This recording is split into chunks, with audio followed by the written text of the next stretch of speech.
Gigi's Gift, written by C.B. Samet. Copyright 2021. Audio copyright 2024.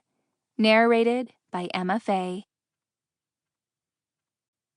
Chapter 1. Sweat dripped from Rory's brow as he hung suspended above the floor, fingers brushing the priceless Irish cross.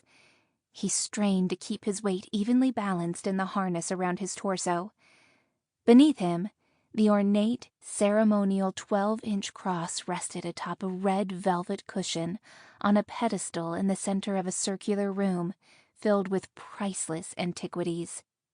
Although it had been restored, the gold, silver, and copper had only a dull sheen and still bore the marks of centuries of survival, nicks, dents, and tarnished metal.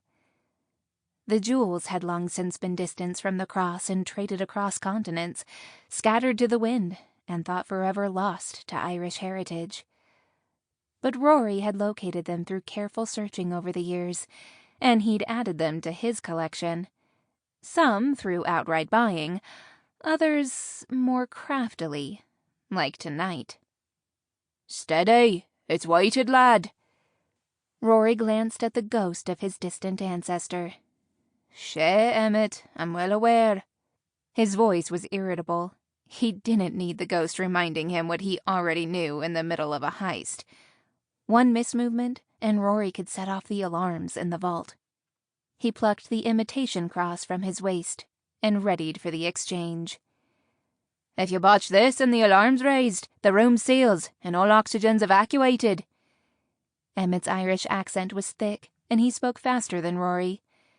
His shimmering form was that of an old Irishman with whitish, wiry hair, wearing a beige leana, a long linen tunic that came down to his knees, over brown pants, and topped off with a brot, a smoke-colored wool sleeveless, hoodless cloak. "Yeah, you've mentioned that already," Rory grunted with the effort of keeping himself steady in the harness. "I suppose it's not as difficult as the ruby you stole in Bangladesh." Rory grunted his agreement. "You neglected to tell me that the little red stone was guarded by a tiger." Quick as lightning, Rory traded out the fake cross for the authentic one.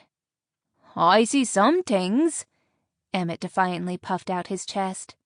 "but I'm not omniscient." Rory pressed the button on his waist, and the electronic reel pulled him up toward the ventilation duct.